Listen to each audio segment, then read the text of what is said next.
الحمدللہ وکفا والصلاة والسلام علی من لا نبی بعدہ وعلی آلہ واصحابہ الذین اوفوا عہدہ الذین هم خلاصۃ العرب العرباء وخیر الخلائق بعد الانبیاء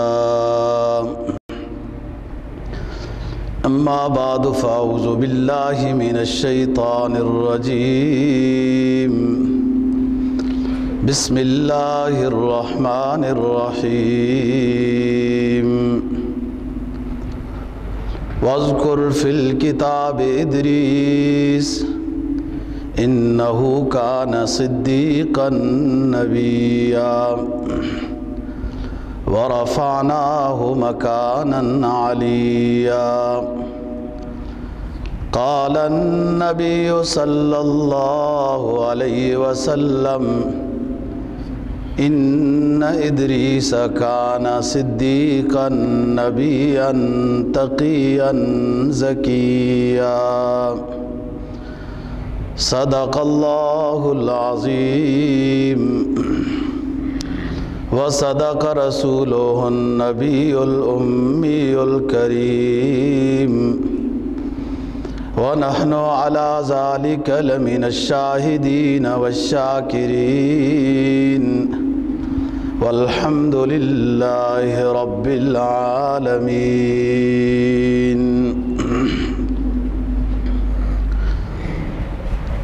سورہ مریم 16ویں پارے کی ایک آیت کریمہ اور جناب نبی پاک صلی اللہ علیہ وسلم کا ایک ارشاد تلاوت کیا ہے، جس کے اندر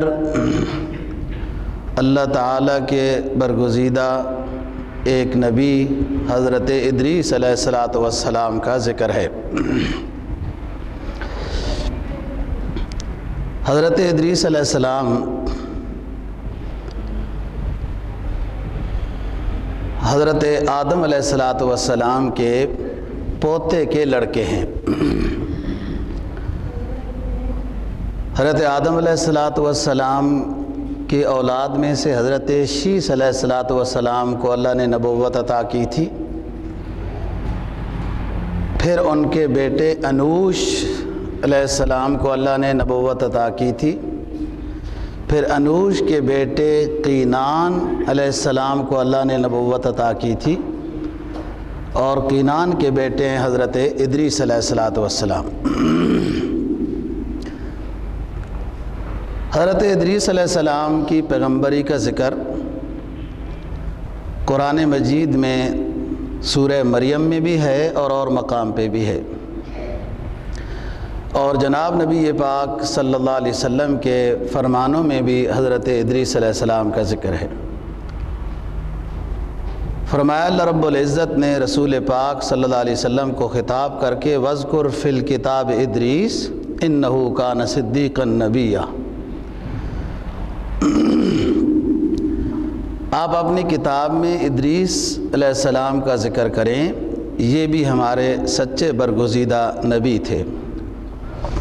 وَرَفَعْنَاهُ مَكَانًا عَلِيًّا، اور ہم نے ان کو بڑا اونچا مقام عطا کیا تھا۔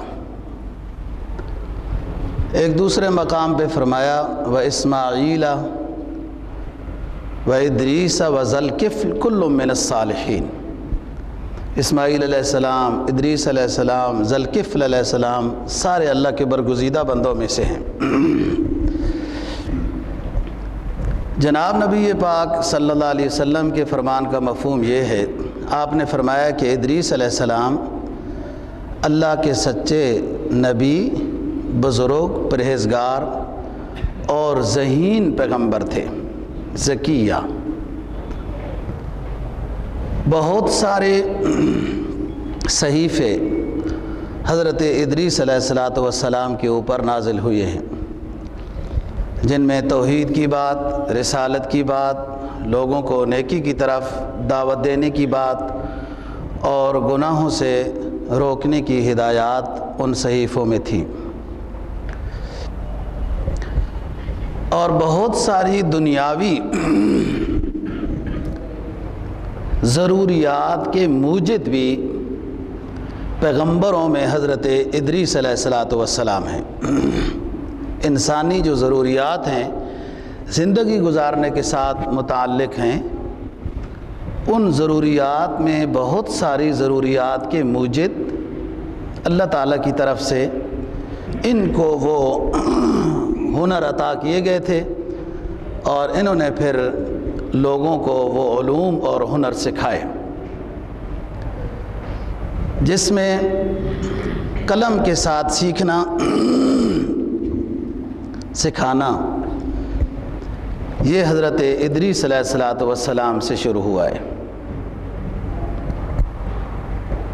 اور اسلحہ بنانا جہاد کے لیے یہ کام بھی حضرت ادریس علیہ الصلاۃ والسلام نے سکھایا،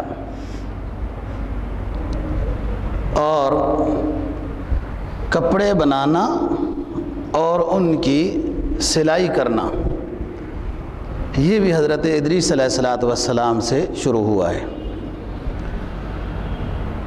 باقاعدہ سوئی بھی انہوں نے ایجاد کی ہے، اور پھر وضاقتہ کے مطابق کرتا وغیرہ کے موجد بھی حضرت ادریس علیہ السلام ہے۔ علم ریاضی، حساب و کتاب، دن، ایام، سال، یہ بھی حضرت ادریس علیہ الصلاۃ والسلام نے سکھائے ہیں۔ علم فلکیات، علم بروج آسمانی، علم ہیئت، علم نجوم اور علم رمل، لکیروں والا علم، یہ بھی حضرت ادریس علیہ الصلاۃ والسلام کو عطا کیا گیا تھا۔ ایک مرتبہ ایک صحابی نے رسول اللہ صلی اللہ علیہ وسلم سے یہ سوال کیا کہ حضرت کچھ لوگ یہ لکیروں سے شناخت کرتے ہیں یا لکیریں لگا کر کچھ بتاتے ہیں، اس کی بھی کوئی حقیقت ہے؟ تو رسول اللہ صلی اللہ علیہ وسلم نے جواب میں ارشاد فرمایا کہ یہ ایک نبی کو اللہ نے علم عطا کیا تھا، اور پھر اللہ نے وہ واپس لے لیا، اٹھا لیا ہے یہ علم، لیکن یہ لوگ اندازے کے ساتھ یہ لکیریں لگاتے رہتے ہیں، تو اتفاق سے اس نبی کے علم کے مطابق کبھی لکیریں لگ بھی جاتی ہیں، تو بات کبھی کچھ ہو بھی جاتی ہے، تو لوگ پھر انہی پر اعتماد کر لیتے ہیں، اب اس کی کوئی حقیقت نہیں ہے، وہ علم اٹھا لیا گیا ہے۔ اس میں شک نہیں ہے کہ ان لکیروں میں کچھ ہے، اس میں کوئی شک نہیں ہے، یہ ہر کسی کی مختلف ہیں، لیکن اس میں بھی شک نہیں ہے کہ ان کا علم حقیقی کسی کے پاس نہیں ہے، کہ آدمی ان توہمات کے پیچھے پھرتا رہے، بس ہر صبح اٹھے اللہ سے خیر کا سوال کرے، شر سے پناہ مانگے، بس اسی میں ہی خیر ہے۔ دعا ایسی چیز ہے کہ تقدیر کو بدل دیتی ہے، والدین کی فرما برداری تقدیر کو بدلتی ہے، اور انسان کی اپنی دعا تقدیر کو بدل دیتی ہے۔ صدقہ تقدیر کو بدلتا ہے، جو تقدیر معلق ہے، تقدیر مبرم کو نہیں۔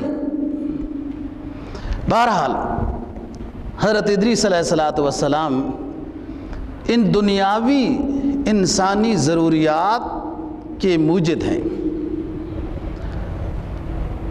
اور اللہ کے بڑے نیک مخصوص قسم کے نیکی بجا لانے والے اللہ کے نبی ہیں۔ رسول اکرم صلی اللہ علیہ وسلم نے فرمایا کہ ادریس علیہ السلام نے اپنی زندگی کے دنوں کو 2 حصوں پہ تقسیم کیا ہوا تھا۔ ہر ہفتے میں 3 دن لوگوں کو واعظ و نصیحت کرنے کے، علوم سکھانے کے، تعلیم دینے کے مقرر کیے ہوئے تھے، اور ہر ہفتے کے آخری 4 دن یہ خالص اللہ کی حمد و ثنا، عبادت، گریہ و زاری، توبہ و استغفار، روزے میں، عبادت میں، تہجد میں، نماز میں، نفل میں، ذکر و اذکار میں گزارتے تھے۔ پھر اگلے ہفتے کے 3 دن لوگوں کو واعظ و نصیحت کرنے میں گزارتے، پھر اگلے 4 دن پھر اسی طریقے سے۔ حالانکہ واعظ و نصیحت کے جو دن ہیں وہ بھی تو عبادت ہے، لیکن پھر 4 دن مخصوص اور عبادت کے لیے کر لیتے تھے۔ جو اللہ کا دوستو جتنا نیک بندہ ہوتا ہے نا، وہ اتنا اللہ کا مقرب ہوتا ہے۔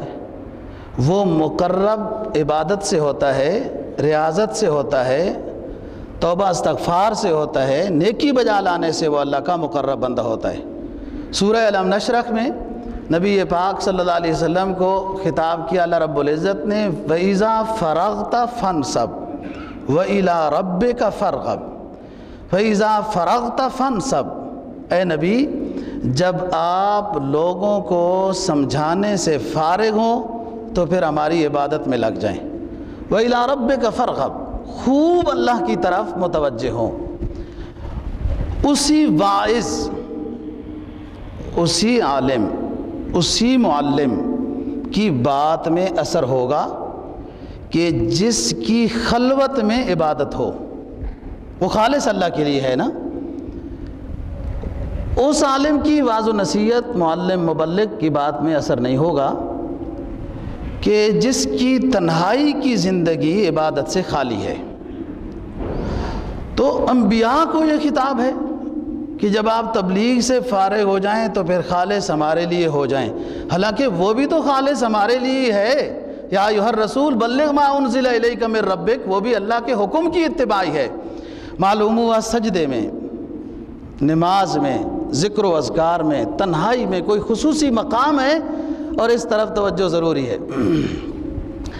تو حضرت ادریس علیہ السلام نے اپنے آخری دن یا ہر ہفتے کے 4 دن یہ اللہ کے لیے مخصوص کیے ہوئے تھے۔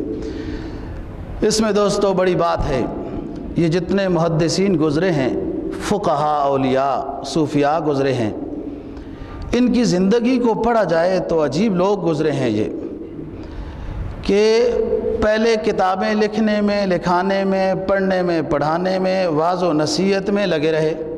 حتیٰ کہ بعض علماء تو ایسے گزرے ہیں کہ انہوں نے شادی تک نہیں کی ہے، کہ اس میں وقت خرچ ہوگا، ادھر مصروفیت ہو جائے گی، ادھر بچوں کو سنبھالنا ہے، تو وہی کام عبادت میں، ذکر و اذکار میں گزارتے ہیں۔ اس پر مستقل ایک کتاب ہے، العلماء العزاب ترجیح العلم علی الازدواج۔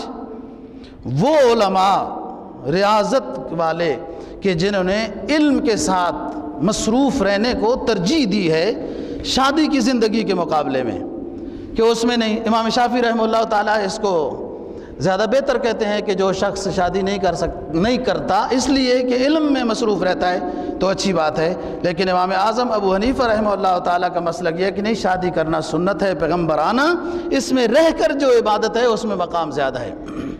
مطلب یہ ہے کہ اتنے بڑے بڑے لوگ جو گزرے ہیں، ان کی زندگیاں عجیب گزری ہیں، کہ پہلی زندگی بھی پڑھنے پڑھانے میں، عبادت میں گزری، تو آخری زندگی پھر بالکل یکسو ہو کر بیٹھ گئے کہ یہ خالص اللہ کے لیے کرنی ہے۔ اس میں امام بخاری رحمہ اللہ تعالیٰ بھی ہیں، امام اعظم ابو حنیفہ رحمہ اللہ تعالیٰ بھی، اور دیگر، حتیٰ کہ شیخ سعدی رحمہ اللہ تعالیٰ بھی، کہ آخری 30 سال، حالانکہ وہ بھی خالص اللہ کے لیے ہیں جو پہلے دن ہیں۔ تو فرمایا کہ جب نبی کو یہ خطاب ہے وَإِذَا فَرَغْتَ فَانْصَبْ وَإِلَىٰ رَبِّكَ فَارْغَب، کہ جب تبلیغ کے کام سے فارغ ہو جائیں تو خالص اللہ کے لیے بیٹھ جائیں۔ دوستو اس میں بہت مقام ہے۔